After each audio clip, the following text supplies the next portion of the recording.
হ্যাঁ আপনি যদি কিছু খাচ্ছেন তো খাবো। তাহলে আমার বাড়ি যেতে হবে ভাই। চা হয়ে গেল নাকি? আপনার কাছে জিনিস আছে না ভাই? না আমার কাছের জিনিস আছে তো সব প্যাকেটের ভাই। তাহলে ও ডেলি এত কুড়ুম কালিত মেলায় ছুটে এলছে আমার।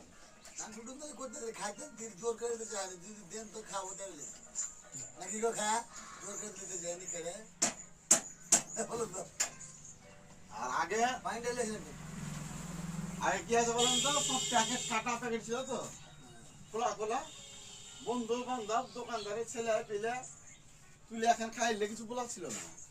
আর এখন দোকানদার কোনো দোকানদার বলে ভাই এখন বিস্কুট খাবো তোকে বলি ভাই তুমি যাও তাড়াতাড়ি যাও খাওয়া কেমন বয়স্ক মেলে আছে হুম কেমন বয়স্ক মেলে আছে কেনা কিনা মানে বুঝা মারি দিনটা সাল লাগো